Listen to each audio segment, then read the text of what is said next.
Assalamualaikum warahmatullahi wabarakatuh. Alhamdulillahirabbil alamin. Alhamdulillahilladzi arsala rasulahu bil huda wa dinil haqq liyuzhirahu 'ala dini kullihi wa kafaa billahi shahida. Asyhadu an la ilaha illallah wa asyhadu anna Muhammadan abduhu wa rasuluhu la nabiyya ba'dahu. Allahumma shalli ala sayyidina Muhammad wa ala ali sayyidina Muhammad. Allahumma shalli wa sallim wa barik alaihi. Segala puji bagi Allah, dan memang alhamdulillah segala pujian itu hanya kepada Allah dan kita yang sebagai makhluk ini. Pujian kepada kita itu sementara semasa hidup di dunia. Mudah-mudahan pujian kepada kita bukan dari makhluk tapi dari Allah atau dari para makhluk Allah yang ada di langit. Mudah-mudahan kita termasuk dari hamba-hamba Allah yang bersyukur atas segala nikmat yang telah diberikan kepada kita dengan menggunakan nikmat-nikmat tersebut untuk taat kepadanya. Amin ya rabbal alamin. Salawat dan salam kepada Rasulullah sallallahu alaihi wasallam. Allahumma shalli ala sayyidina Muhammad wa ala ali sayyidina Muhammad. Allahumma shalli wa sallim wa barik alaihi. Mudah-mudahan Allah meletakkan kita dalam golongan umat Nabi Muhammad di yaumil akhir, pada umat Nabi Muhammad yang mendapatkan syafaat beliau. Amin. Amin ya rabbal alamin. Syarat mendapatkan syafaat mengikuti Rasulullah sallallahu alaihi wasallam. Baik, pada pertemuan yang lalu masih dalam bab Qiyamul Lail dijelaskan fa'amal zahirah hukum Qiyamul Lail.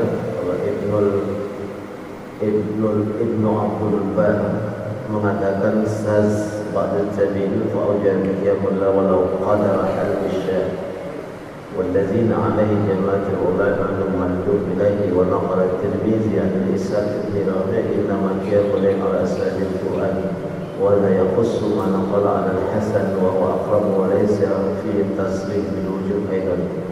Tak ada ulama satupun yang meletakkan qiyamul lail ini sebagai kewajiban, sebagai wajib hukum syar'inya. Tetapi banyak dari seperti Abdul Bar dari kalangan tabi'in mengatakan, aku wajibkan kepada diriku untuk qiyamul lail, untuk melengketkan hafalan Quran. Dikatakan ini wa ujaba qiyamul lail walau qadara hifdz syahr. Jadi mereka mewajibkan diri mereka qiyamul lail, terutama salat tahajud itu, walau biqadris al-bishat. Namanya minum susu satu gelas itu berapa menit? Susu diminum satu gelas berapa menit? Jadi dibilang qiyamul lail lah kamu, walaupun hanya sekedar selama meminum air susu kambing yang satu. Berarti penting. Kemudian dalam kalimat wana pada Tirmizi an Ishaq rahimah annahu qala innama qiyamul lail ala ashabil Qur'an. Qiyamul lail itu seharusnya wajib bagi ashabul Quran, orang-orang penghafal Al-Quran. Karena itu salah satu cara untuk dia dapat,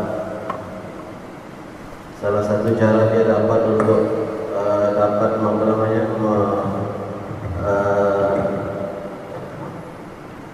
susah banyak kali.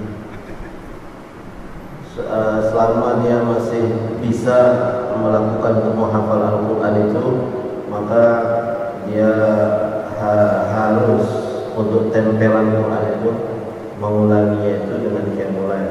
Maka salah satunya itu qiyamul lail itu. Makanya banyak penghafal Quran itu mengurangi Al-Quran itu, salah satunya di bulan puasa itu menempelkan hafalan itu ketika sholat tarawih. Tarawih itu kan bagian qiyamul lail. Qiyamul lail itu kan banyak zikir, namanya qiyam. Ya, qiyamul lail itu tilawatul Quran, i'tikafnya itu kan qiyamul lail. Salah satunya tahajud. Memang biasanya kalau sudah bilang qiyamul lail identik dengan tahajud. Nah, itu biasanya seperti itu. Kemudian dikatakan al-asbab allati biha yatayassaru qiyamul lail.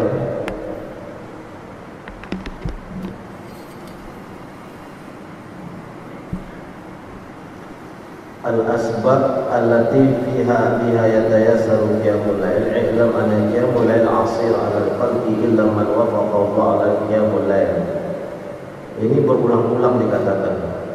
I'lam, ketahuilah bahwa sesungguhnya qiyamul lail itu asirun, berat, alal khalqi, bagi makhluk, illa, saya satu-satu saya bikin nih.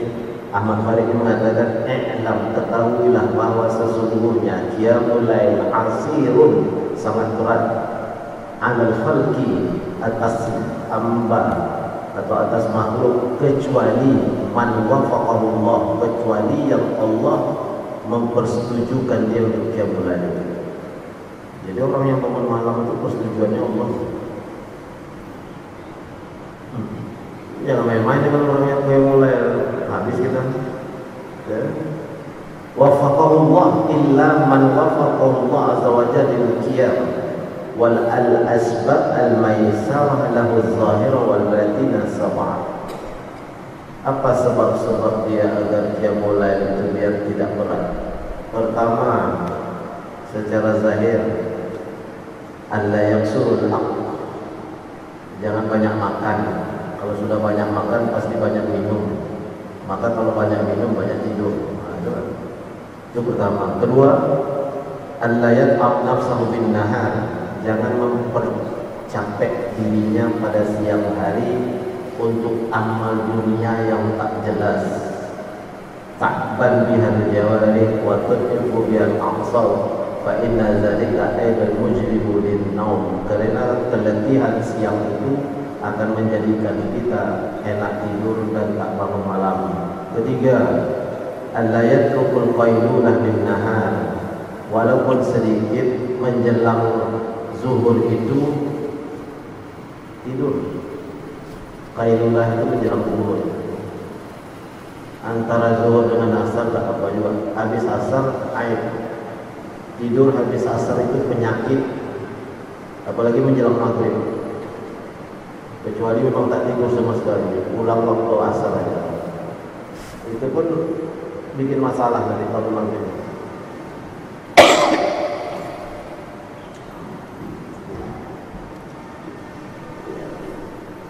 Radiasi ini asli ya. Agak tenggorokan saya agak sakit, kena radang tenggorokan. Jadi radiasi ini kuat. Kemudian yang keempat, alla yaksuru minal awzar bin nahar fa inna dzalika ma yaksiru qulub. Jangan buat dosa siang hari, karena perbuatan dosa siang hari itu menjadikan kita tak bangun malam. Al-awzar. Kemudian wal muluk la yasma'una lil qulwah bihim wa munajatihim ila ahli ta'atihim wa darin lil ikhlasi lahum. Dengan dikatakan Ibnu Mas'ud berkata la nastati'u qiyamul lail. Qala ab'adtukumuz dzunub wa qala rajulun lil Hasan la astati' qiyamul lail. Ada seseorang bertanya kepada Ibnu Mas'ud, kami kok tak bisa bangun malam? Lalu kata Ibnu Mas'ud, ab'idtukumuz dzunub, jauhi dosa. Kemudian bertanya pula kepada qala rajulun lil Hasan, anak dari Ali bin Abi Thalib, la astati'u qiyamul lail fasif li dawa, sifati kepada aku wahai Hasan, apa obatnya? Qala la tis'i bin nahar wa yuqimuka baina yadayillah. Jangan bermaksiat kepada Allah di siang hari, pasti Ia akan membangunkanmu malam hari. Allah akan membangunkanmu. Kan? Termasuk kadang-kadang kita duduk bersama-sama dan kita berbisik berdua, itu kena itu dosa itu tidak bisa bangun malam.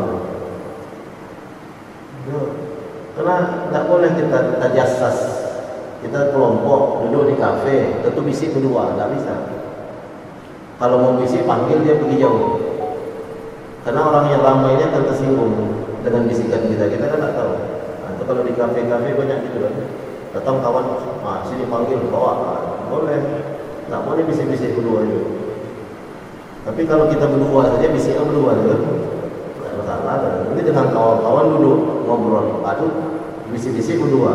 Kalau mau bicara khusus panggil dia bawa. Nah, itu nggak tersinggung orang, itu juga dosa. Hadisnya sahih, hadis Bukhari. Jika kamu duduk bersama-sama itu, nggak boleh. Kecuali kalau merisik mau melamar anak orang sana lawan kita lawan kita. Itu bisik-bisik itu. Apa yang kita baca pantun, nah itu nggak apa-apa. Daripada pantunnya kena nanti tak jadi kan melamarnya. Biasa kan gitu, itu boleh. Salah. Tapi kalau duduk sama-sama tuh bisik-bisik ya, nanti orang bilang dia menertawai kita nih, ya. Itu persoalannya. Dia ada perasaan yang harus kita letakkan ketika bersama. Biasalah itu ahli bisik ini kan susah menyebutnya. Nah, yang payah itu kan iblis. Iblis itu kan membisiknya di dada dia. Begitu di dada itu kena, oh iya kata Nabi Adam. Apa kata Nabi Adam? Betul juga itu. Kenapa Tuhan, wahai Hawa, kenapa Tuhan kita nggak mau bisik? Tidak boleh kita memakan buah khuldi. Khuldi itu kan artinya kekal. Kalau kita makan kan kita kekal di surga. Padahal ini makanan lah banyak. Cuma satu kan dilarang. Yang satu itu juga yang nampak. Dimakan, tanggal pakaian surga ya. Habislah begitu. Itu dia. Kemudian dalam kalimat yang lain dikatakan As-Sawri mengatakan haram untuk qiyamul lail khamsa asyhur bizan bil musittu. Aku tak bangun 5 bulan qiyamul lail kata As-Sawri.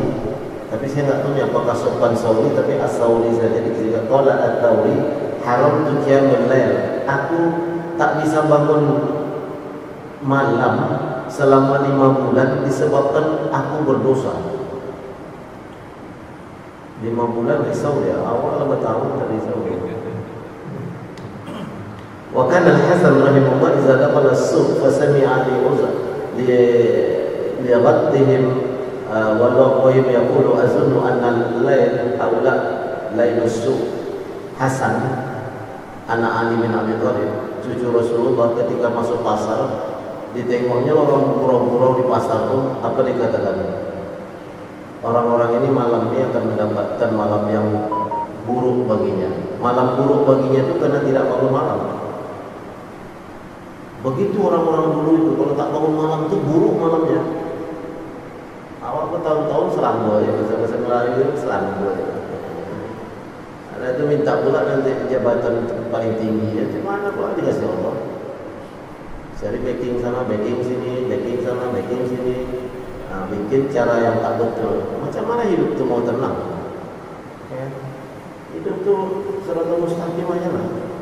Tidak lama hidupnya. Kemudian dijelaskan al-maisirah al-batiniyah. Tadi halangan secara zahir, ini halangan batin. Kenapa tak bisa memulai malam? Salamatul qalbi anil bid'ah wal hikdi anil muslimin an fudulil humumid dunya wal mustaqriqul lahum bitadbir dunya. لا يتيسر له القيام وإن قام فلا يتفكر بصلاته إلا في مهماته ولا يجول إلا في وساوسه في مثل ذلك.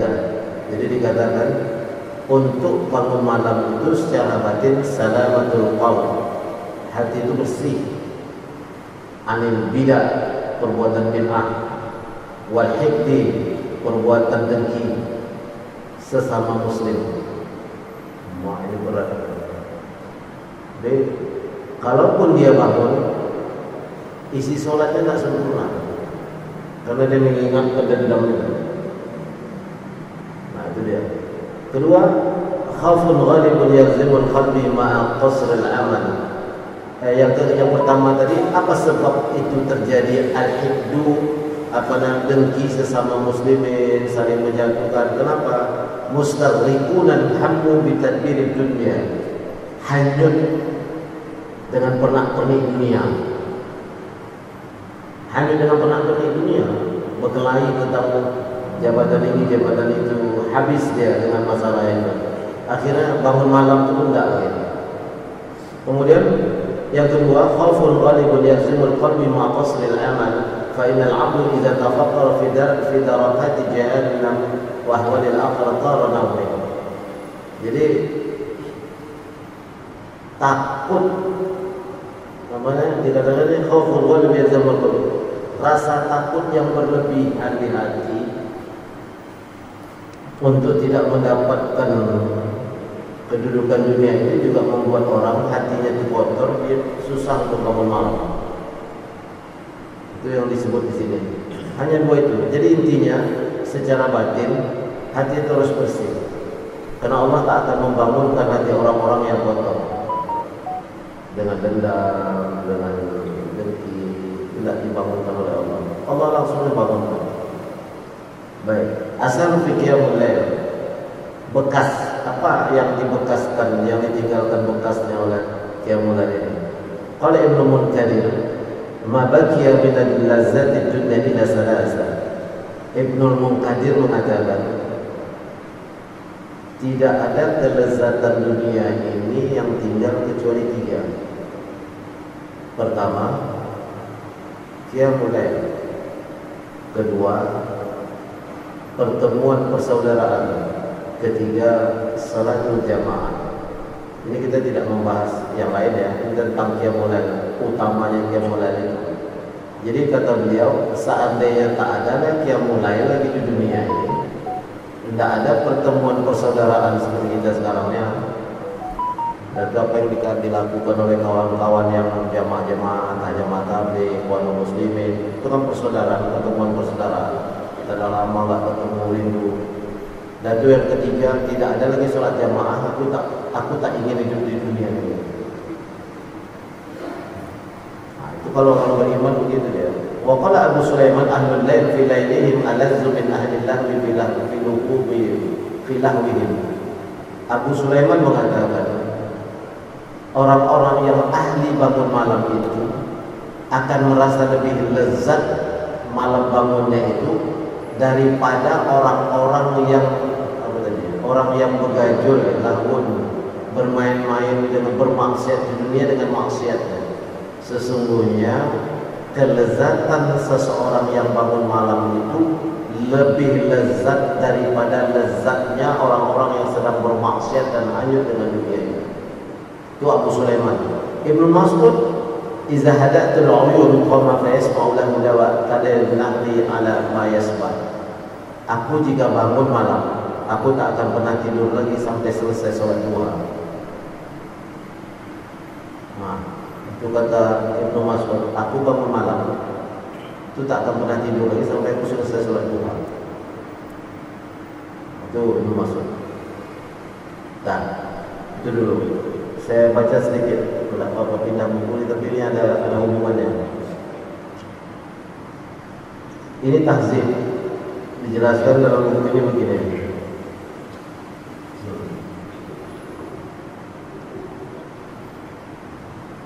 Hanya ingin menggabungkan saja. Apa kata beliau dalam Tahzibul Hawil, Tahzibul Nufus ini? La tahsulu laka rif'ah, engkau tidak akan pernah mendapatkan derajat yang tinggi di sisi Allah illa bimutaba'atir Rasul, kecuali dengan mengikuti jejak Rasul. Nah, itu ya. Wa mutaba'atu lahu, mengikuti Rasul itu ada dua cara. Pertama, cara jariyah yang nampak, cara yang zahir. Jadi itu adalah sholat, puasa, haji, sedekah, zakat, itu yang nampak. Yang kedua apa disebut dengan khafiyah. Jadi dua cara berbuat Nabi itu, zahir dan batin. Nah, kalau khafiyah an ta'taqidul jam'u fi salatika wa tadabbur fi qira'atika fa iza fa'alta ta'ata as-salah wal qira'ah wa lam tajid fiha jam'an wa la tadabburan. Maksudnya, kalau secara batin ketika kamu sholat lalu kamu membaca bacaan sholat, nah, bagusnya memang mengerti berhubungan langsung bacaanmu itu dengan sholat zohirmu itu dengan Allah, dengan tadabburan. Sebenarnya misalnya kita membaca Allahu Akbar kabira, Allahu Akbar kabira, alhamdulillahi katsira, wa subhanallahi bukratan wa asila. Apa maksudnya itu? Itu harus ditadabbur. Allahu Akbar, tidak ada lagi yang kita pikirkan dalam sholat ini, karena yang kita tepis semua dunia ini. Allahu Akbar kabira, alhamdulillahi katsira, wa subhanallahi bukratan wa asila. Menyambung antara hati ini dengan bacaan. Wa iza lam takun tajma' bainal qira'ah wa tadabburan, ada masalah di hatimu. Itu dia. Berarti kau belum mendapatkan sholat yang dikehendaki oleh Rasul sebagai sholat yang betul-betul berhadapan dengan Allah. Nah, itu dia. Allahu Akbar, kompor belum mati ya. Kunci mobil tadi dibawa laci ya. Itu tak masuk itu. Tidak mungkin kita ini iya usahakan dari awal tuh. Namanya sholat usolli, fardhu zuhri, mustaqbilal qiblati, makmuman lillahi ta'ala. Kalau dah Allahu Akbar itu tak ada lagi yang lebih besar dari itu.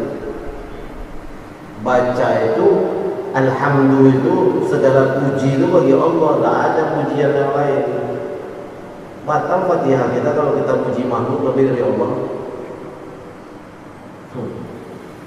Bapaklah yang bisa menolong saya, tak ada yang lain bisa. Itu batal Fatihah. Percuma kita membaca alhamdulillah, alhamdu, alif dan lam itu ma'rifah, ya kan? Kalau tak bapak ini orang aku mampus, aku lagi ini siapa yang mau mampuskan dia? Emangnya bapak itu bisa mampuskan dia? Akidah itu. Maka Fatihah itu tuh dikatakan umul kitab, dia gabungan dari seluruh isi Al-Quran itu berada di Al-Fatihah itu. Itu kan ibu. Tak pernah dikatakan bapak kota, pasti ibu kota. Ibu rumah tangga, ibu jari. Mana ada bapak jari? Karena dia kumpulan. Makanya umul kitab sab'a masani, 7 ayat yang disanjung oleh Al-Fatihah. Ya. Kalau sudah itu masuk, nah ini bukan dikatakan ya,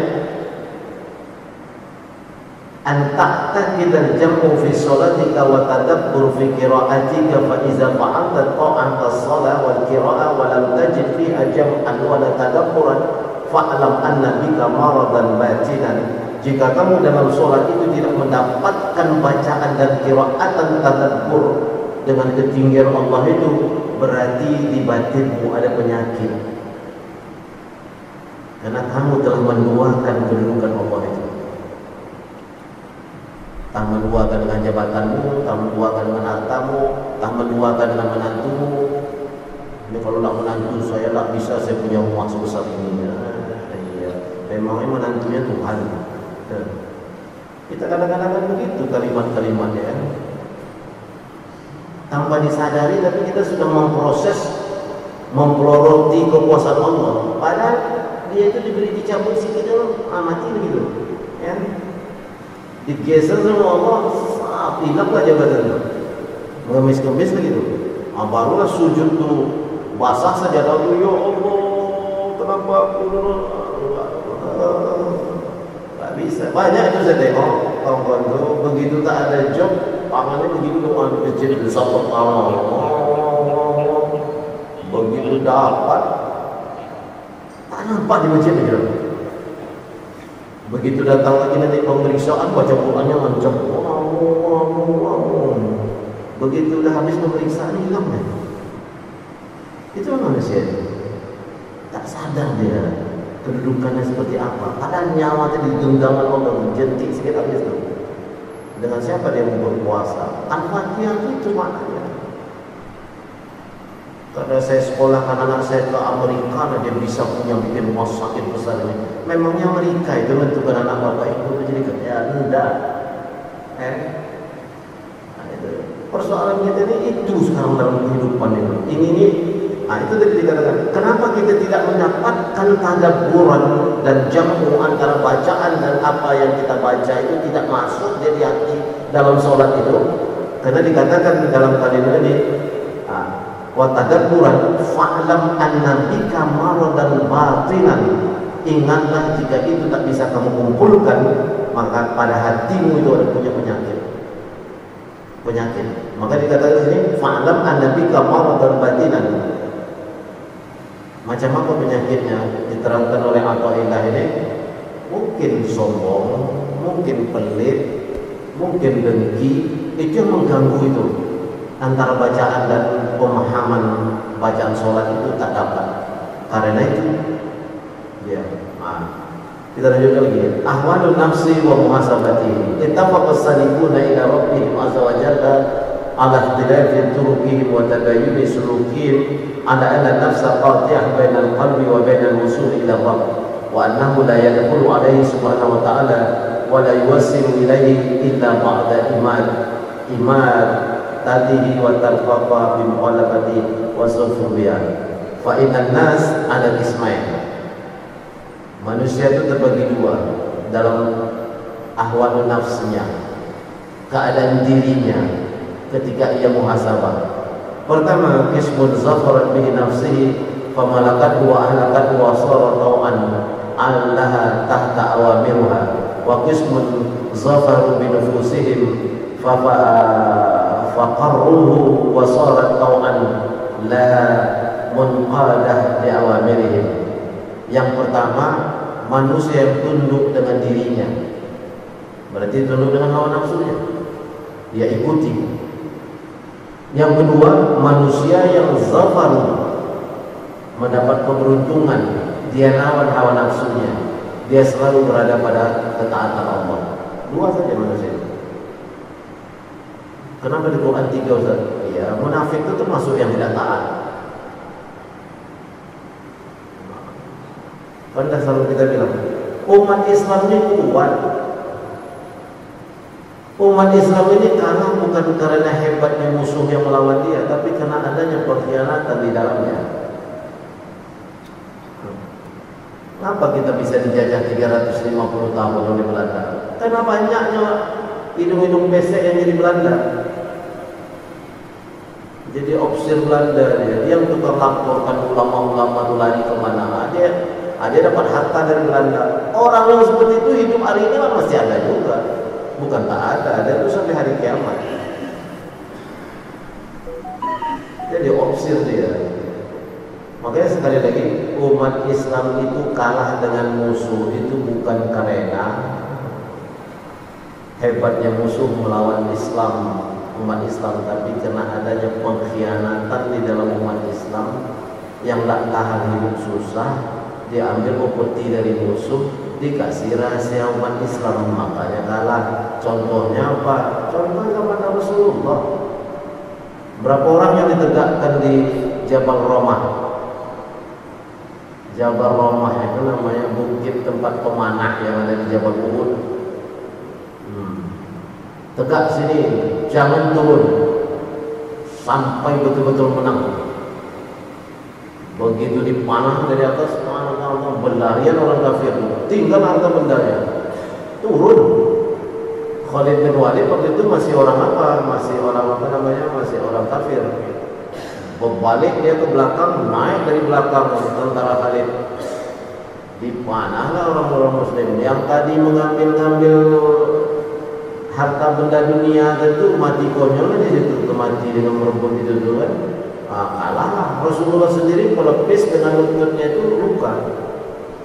Jadi siapa bilang kita mau belajar tarekat untuk mengambil kebal? Rasulullah dia pernah luka. Ada pula sekarang masuk tarekat belajar kebal, yang ditujunya supaya bisa sembunyi di sebalik daun apa? Daun lalang. Selembar daun lalang bisa sembunyi dia. Tak ada itu. Karena itu tambahan-tambahan yang membuat hati ini mendua dalam berzikir kepada Allah. Ini zikir untuk Allah tuh untuk supaya bisa sembunyi di sebelah satu lalang. Masalah kejadian kepada seseorang yang dekat sama Allah, suatu hari misalnya ada muridnya jalan dengan dia, bonceng dia, lalu dia pergi jalan, lalu di tengah jalan habis minyak, lalu dimasukkan air jadi minyak dia. Itu ketika darurat saja, kalau disuruh ulang lagi nggak bisa. Itu namanya karomah.